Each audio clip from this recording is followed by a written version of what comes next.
teaching changed since you were a teacher in Pasco? Yeah, quite a bit. Well, one thing, we did integrate some things we thought were better than what we had. It wasn't what we thought it was. And then some things were much better. One thing I recognized that when we were segregated, it appeared to us that our teachers really had concern. They wanted us to improve. They wanted us to get a better education than they did, and they went out of their way. They did it over beyond the call of duty. Our teachers would take us places on weekends, after school, without pay. In today's society, you don't get that. You are supplemented for taking students different places. Our teachers weren't supplemented. They did it because they had a love for the field. I tried to teach my students to be courteous.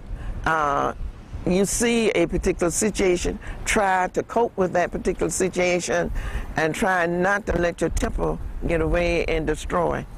Because once you allow yourself into something, you've destroyed all the learning process. Try to keep your temper down so that you can work with people. During Prohibition, do you recall anyone making moonshine in Pasco? Yes, I remember moonshine in Pasco. I remember many people. That was moonshine during my childhood was equated with drugs of today. They moved the school in which I attended. In fact, the first school I attended was burned down. It was sort of rough.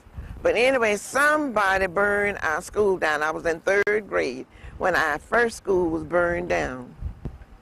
And then we had to come back and attend school in the churches of Dade City. Can you tell us a few things you recall about living in Pasco during the Great Depression?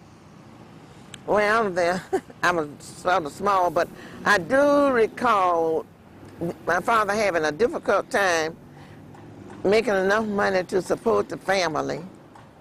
Some of the things that I can recall, not being able to get his money on time to purchase the things that we needed.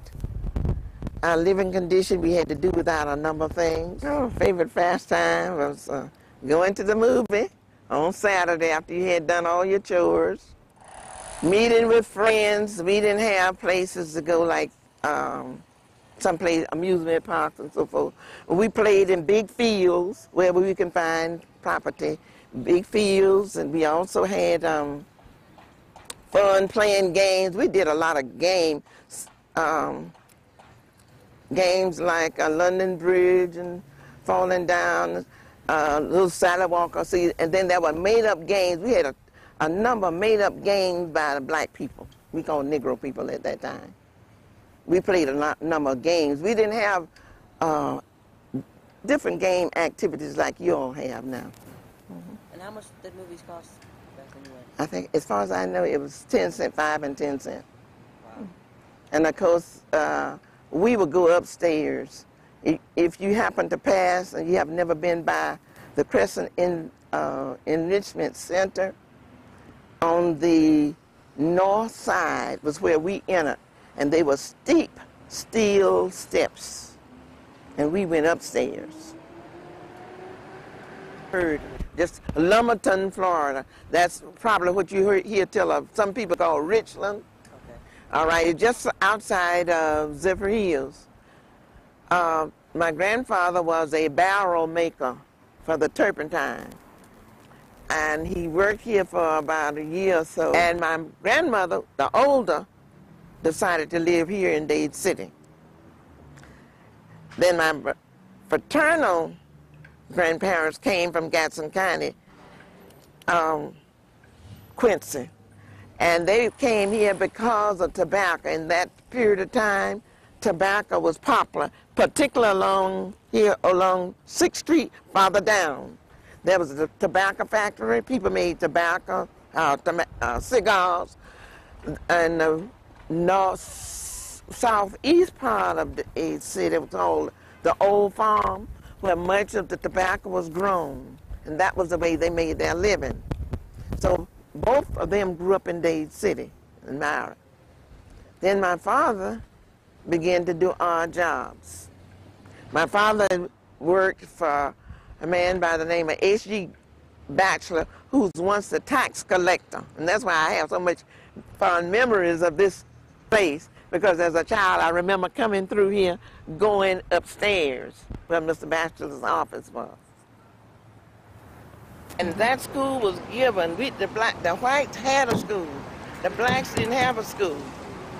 And we had a teacher by the name J.D. Moore, gave property so that the blacks could have a school.